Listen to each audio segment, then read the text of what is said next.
My issue with the Nigerian ruling elite started in 1989 when I arrived at the University of Lagos as a freshman. And incidentally, it was the same year the current IGP of police entered the police force. So I think his orientation must have been about me. But it is because over these years, some 35 to 36 years now, I have vehemently opposed bad governance.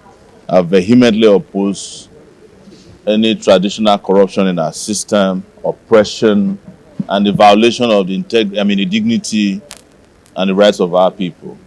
That is simply the reason. So they placed a target on my back since then, and everybody just would come and fulfill their own part of the bargain, which is to persecute, to harass, intimidate, and torture me. And that is the continuation that you saw today. And as it is typical, whenever we appear in these cases, the excuses keep flowing. Oh, we have never been able to serve.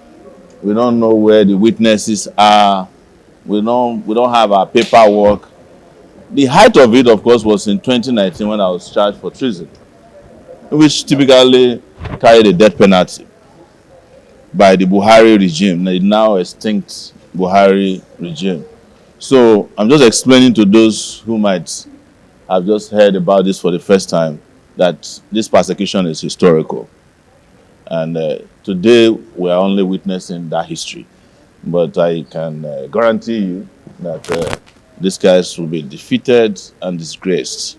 It's just a matter of time. I've made myself available to answer to all their charges, but I also made myself available to throw my life on the line to ensure that my convictions are not tampered with, and that nobody in this country is subjected to this level of degradation that we have had to go through. The issues shouldn't have been me. The issue should have been how to secure the country, Nigeria, in a time of insecurity. It should have been about fighting hunger and starvation. It should have been about dignity of workers. There's a lot of problems, including some 200 people were killed in Benue a few weeks ago. The president traveled there. Those who were arrested have not even been brought before a vacation judge yet. But because I stood on the side of serving and retired policemen, led them in a protest, these charges were brought against me. So, just so that I can make your work easy, there will be more. And I'm always ready.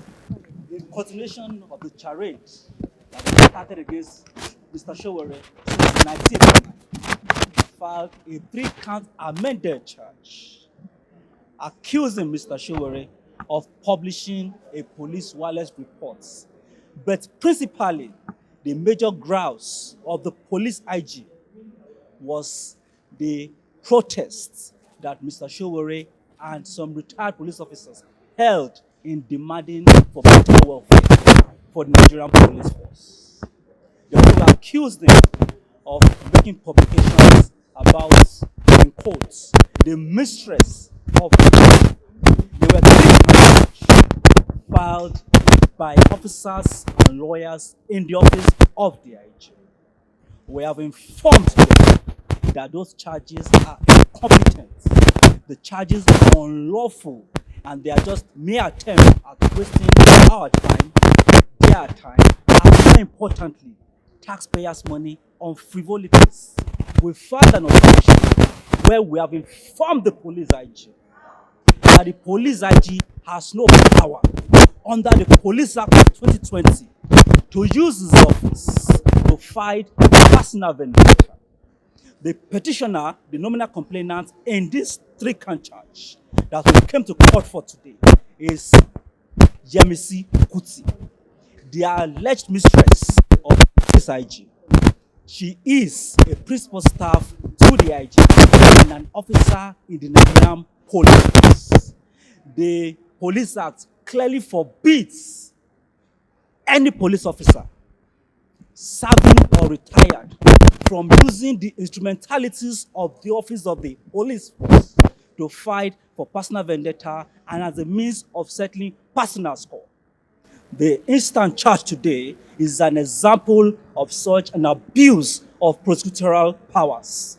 Section 174 sub 3 of the Constitution stipulates that any charge to be filed in court must be in compliance with equity and the interest of justice. This particular requirement of Section 174.3 is lacking in the charge that was filed by the IG. This is a clear attempt at scuttling and shrinking the civic space in Nigeria. We join Nigerians all over the world to condemn this instant charge as a misfit, as a misuse, as an abuse of power. And we have asked the court to